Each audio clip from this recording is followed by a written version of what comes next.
Good morning everyone. To begin our presentation, we would like to acknowledge the traditional owners of the land that we are meeting on today, the Barramadigal people of the Darug Nation. We would also like to acknowledge the Gadigal people of the Aurora Nation, as we will be referencing some Aboriginal organisations that reside on their land. My name is Lucretia McCarthy, and together with Amanda Radford and Rachel Whiteford, we have put together this presentation that explores Aboriginal community-controlled health organisations and their role in the education and care of Aboriginal women in urban areas with gestational diabetes. Gestational diabetes has a significant impact on pregnant women across all cultures and has adverse health effects during pregnancy, labour and birth on both mothers and babies, both long and short term. Making Aboriginal and Torres Strait Islander women a priority in addressing this health issue is essential, as Aboriginal and Torres Strait Islander women were 1.5 times more likely than non-Indigenous women to have gestational diabetes. We will be discussing the link between culture and health for Aboriginal people, the social determinants of health that contribute to the increasing prevalence of gestational diabetes within the urban Aboriginal community, and then we will be discussing strategies that we as midwives can utilise to deliver culturally safe care to these women in collaboration with Aboriginal community-controlled health organisations. During this presentation, we will be looking at how Aboriginal and Torres Strait Islander women living in an urban area with GDM are being supported in pregnancy, birth and the postnatal period. During our research, we identified a specific and significant health issue experienced by Aboriginal and Torres Strait Islander women, gestational diabetes. Our objective was to look at this issue in the urban context, and we looked at the access these women have to Aboriginal community-controlled health services and how the social determinants of health affect this issue. Health in the Aboriginal and Torres Strait Islander context is not merely a physical well-being of an individual, but encompasses social, emotional and cultural well-being of the community as a whole. Research indicates the maintenance of Aboriginal and Torres Strait Islander culture to be a determinant of Aboriginal and Torres Strait Islander health. Studies have found that people within communities where cultural practices and traditional languages are valued and maintained are less likely to suffer health issues such as obesity and diabetes, and are less prone to cardiovascular disease than other Aboriginal and Torres Strait Islander people in non-Aboriginal communities. Land is an essential element of Aboriginal and Torres Strait Islander culture.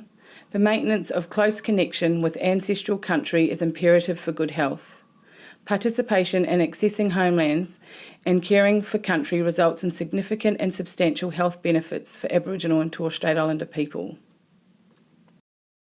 Gestational diabetes mellitus, often referred to as GDM, is a form of diabetes that is first recognised during pregnancy. It is characterised by abnormally raised blood sugar levels that occur during the second trimester, and often symptoms disappear with the birth of the baby. Gestational diabetes is common, affecting approximately 1 in 20 pregnancies. The Australian Institute of Health and Welfare reports that Aboriginal and Torres Strait Islander mothers were 1.5 times more likely than non-Aboriginal and Torres Strait Islander mothers to have gestational diabetes. The report goes on to state that these mothers diagnosed with gestational diabetes were at higher risk of having preterm birth, higher risk of having an induced labour or caesarean section, and were at a higher risk of developing hypertension. Aboriginal and Torres Strait Islander women were more likely than non-Aboriginal and Torres Strait Islander women to spend 7 or more days in hospital after giving birth, and those with gestational diabetes were 3.4 times as likely as those with the absence of diabetes. Babies of these mothers with gestational diabetes mellitus also suffered adverse effects of the gestational diabetes, including stillbirth, being born preterm, and high and low birth weights compared to babies born of mothers with the absence of gestational diabetes. Aboriginal and Torres Strait Islander mothers and their babies were found to be most likely during pregnancy, labour and birth to have the most adverse effects during this period than non-Aboriginal and Torres Strait Islander mothers and babies. The social determinants of health identify the relationship between health outcomes and the working and living conditions that determine the social environment. Poor health behaviours, including poor nutrition, consumption of alcohol, smoking and low physical activity, is a social determinant that considerably affects the health and well-being, both physically and mentally, of women with gestational diabetes in the Aboriginal and Torres Strait Islander community. Poor and risky health behaviours, including poor nutrition and low physical activity, which often leads to a higher body mass, suppressed immune function, and issue with the endocrine system. These are all seen as contributing factors to gestational diabetes in women from the Aboriginal and Torres Strait Islander community. These poor health behaviours have significant effect on Aboriginal and Torres Strait Islander women who experience gestational diabetes during pregnancy and may have negative and adverse health effects. Effects on this group of mothers include increased risk of gestation hypertension and preeclampsia, greater risk of stillborn babies, induced labour, and higher risk of caesarean section. Rates of risky health behaviours are often seen more regularly from individuals from lower socioeconomic backgrounds. This has a direct link to the lower employment rate seen amongst those from the Aboriginal and Torres Strait Islander community. Employment and working conditions are notable social determinants of health that greatly affect Aboriginal and Torres Strait Islander women with gestational diabetes. Aboriginal and Torres Strait Islander people were significantly less likely than non-Aboriginal and Torres Strait Islander people to be employed. Full-time employment is defined as working more than 35 hours per week. Less than 28%, or 3 in 10 Aboriginal and Torres Strait Islander people were working full-time, according to the National Aboriginal and Torres Strait Islander Social Survey in 2014, and males more than twice as likely as females to be employed in full-time work.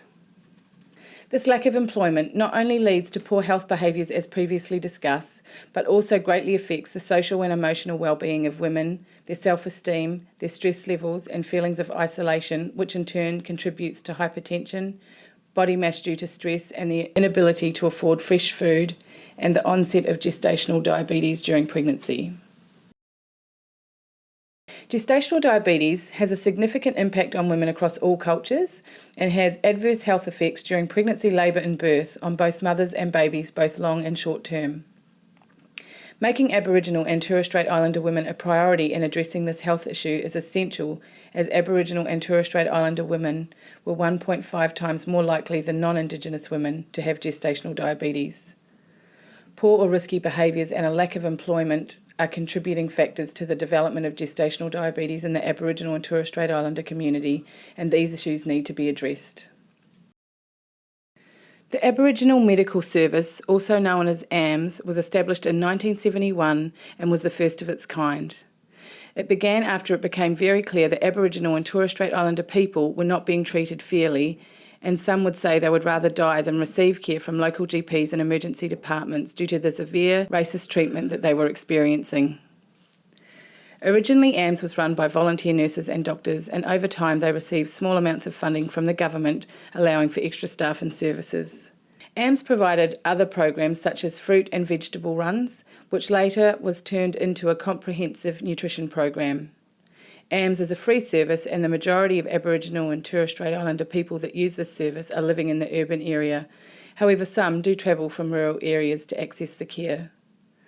The service provides holistic health care, caring not only for the individual but for the whole community. The education of health professionals holds an essential part in caring for Aboriginal and Torres Strait Islander people, and AMS recognises and values this and offers training to healthcare professionals in the community. AMS refers pregnant women to the Malabar Midwifery Program and collaborates with them to provide holistic and culturally sensitive care to women. The Malabar Midwifery Program was set up in Malabar, southwest Sydney in 2006 to support Aboriginal and Torres Strait Islander women, as well as women who have a partner that is Aboriginal or Torres Strait Islander. Malabar also works through the Royal Hospital for Women in Randwick. Malabar is community-based and midwifery-led, providing care during pregnancy, birth and the postnatal period.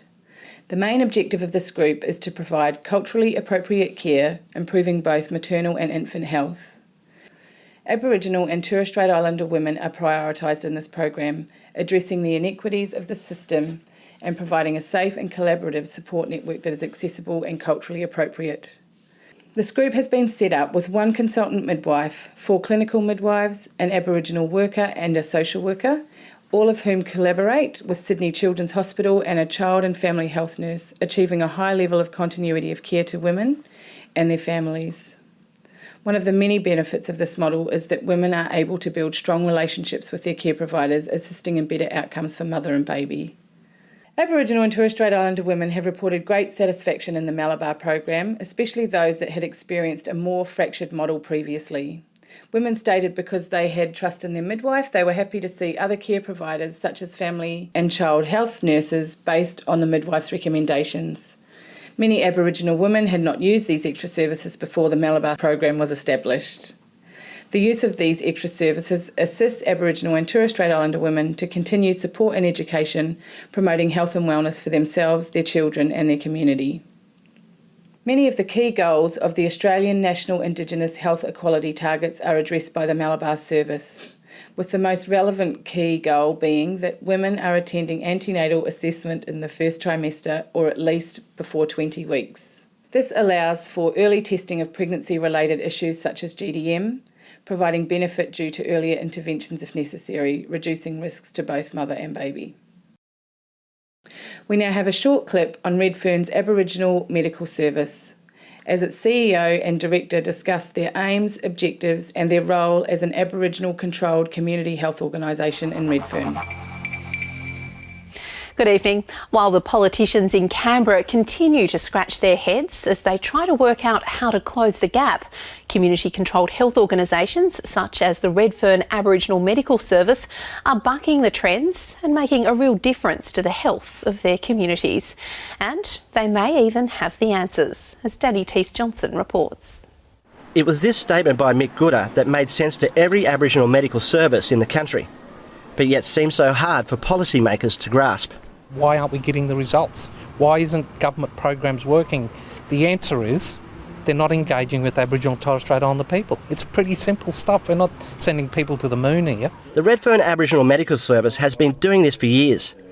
It provides a broad range of specialised health services that are designed by the community. In essence, the mob's health needs shape the type of service delivery they receive.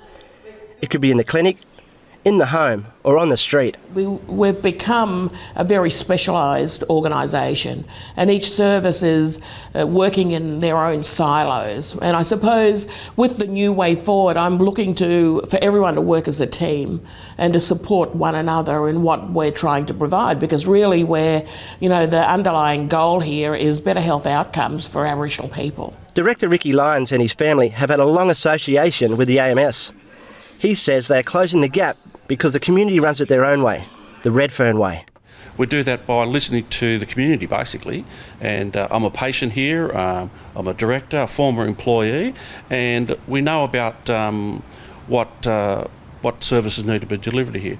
And particularly with our medical clinic, we over the years have talked to our patients, and they don't want to wait 4 hours, they don't want to wait as long as it takes to see the doctor. And what we want there from feedback from our community is that we want to have a long-term relationship with our doctors and patient. Laverne Belair says the small things like reducing waiting times for patients keeps the mob coming back. That means health checks become regular and any issues can get picked up earlier. I'd like to think that we empower our community rather than disempower. And I think it's giving them the right information to make those informed choices that we don't necessarily get. We're too busy, or, we're something else, or you've got to go here, or you've got to go there. And while the health of the community is the priority, the benefits of careers and employment to locals is also closing the gap, especially one in their wallets. If you start off as a health worker, you can work your way up to be a clinic coordinator or medical coordinator and go and do nursing and dental health. And go on to other disciplines, basically, because when you start from here, you learn about Aboriginal culture and your heritage and where you connect, and then you learn about health and how we got here and what's been done, and then you take that knowledge and you grow. We've got one service for one mob, and and we're restrained in how we do that. But we're certainly trying to achieve what a lot of health services are battling to do. Danny Teese-Johnson, feeling healthy at Redfern AMS for NITV News. Kildare described birthing on country or in community as a metaphor for the best start in life for Aboriginal babies and their mothers, as it provides an integrated, holistic and culturally appropriate model of care. We already know that culture is a major influence in Aboriginal health, and that without one, you can't have the other. The RISE concept acknowledges the strength of Indigenous culture and a holistic view of health for Aboriginal people as to a way to promote healing and well-being. The acronym RISE stands for Redesigning the Health System, Investing in Workforce, Strengthening Families and Embedding Community Ownership. Redesigning the health system refers to having maternity services that are designed by and delivered for Aboriginal women. We know that the Gadigal people have the Malabar midwives at the Royal Hospital for Women, but we also know that it is not an Aboriginal community-controlled health organisation. We know that AMS provide GP services to Aboriginal women for antenatal care, but we also know that there is no midwives currently employed within the service, so how can we change this? Investing in the workforce refers to the recruitment and retention of Aboriginal nurses and midwives, and in the next slide we will explore one particular strategy that has proven successful in previous years. There is also organisations that provide scholarships to Aboriginal and Torres Strait Islander nurses and midwives, like the Rodanthe Lipset Midwifery Trust, who appeal to sponsors to fund scholarships up to $5,000 to assist undergraduate and postgraduate midwives to afford the costs of study.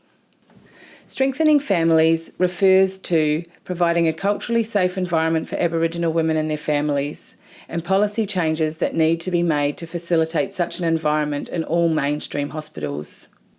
At MBM LHD, they run staff cultural safety training called Respecting the Difference.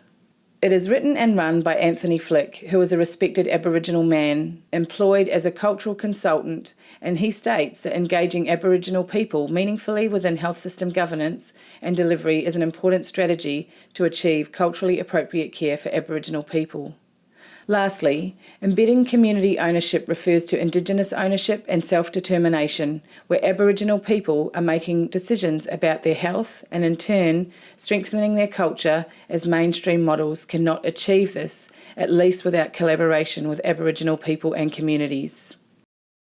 Aboriginal and Torres Strait Islander health professionals are crucial to the delivery of culturally safe care, with a focus on health promotion, engagement and education. They help contribute to the development of culturally safe workplaces and can play a role in addressing institutionalised racism, while also influencing health policy and research. The National Aboriginal and Torres Strait Islander Health Plan supports this and aims to invest in the development of community capacity by increasing the Aboriginal and Torres Strait Islander workforce and health through the implementation of the National ATSI Health Workforce Strategic Framework. Aboriginal and Torres Strait Islander people represent around 3% of the Australian population. However, the birth rate is approximately 25% higher than that of non-Indigenous Australians. Keeping that in mind, this slide will provide information based on population parity, not birth rate parity, which would be much higher. Based on AIHW data, this graph shows the number of Aboriginal midwives in Australia, highlighted in light green. The dark green bar represents the number of Aboriginal midwives that are needed to reach population parity. Each state and territory runs across the bottom. Tasmania, we have 6 and need 33. Northern Territory, we have 12 and need 93. South Australia, we have 16 and need 51. WA, we have 25 and need 120.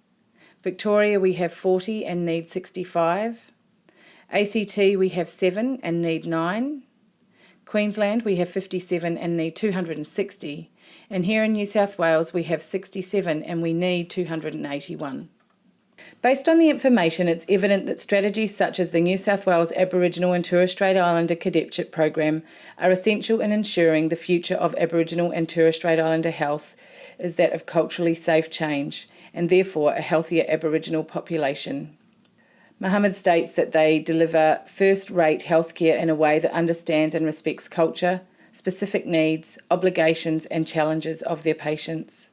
The New South Wales Health, Nursing and Midwifery Office run and fund this program, and as a recipient of the cadetship myself, I can attest to the tremendous advantage it gives me in terms of clinical exposure, financial assistance for the duration of my study, and mentorship by graduates of the program. Whilst also gaining clinical exposure, I am allowed to study days and attend conferences and workshops to enhance my knowledge and skills. The Congress of Aboriginal and Torres Strait Islander Nurses and Midwives, affectionately known as CATSNAM, is an organisation helping to achieve health equity in Australia's health system for Aboriginal and Torres Strait Islander people and communities. Congress of Aboriginal and Torres Strait Islander Nurses and Midwives states that their primary role is to develop strategies to increase the recruitment and retention of Aboriginal and Torres Strait Islander midwives and nurses, to provide mentorship, position statements and resources, but also collaborate with universities, health districts and stakeholders to work towards a culturally competent health system. Each year they hold a national professional development conference, and stakeholders from across Australia, such as midwives, nurses, students, university representatives, community organisations and healthcare representatives get together to network and yarn about current issues and learning opportunities. CATSNAM allows for Aboriginal and Torres Strait Islander people and non-Indigenous people to meet together in a safe, intercultural space to engage with each other and find solutions to close the gap.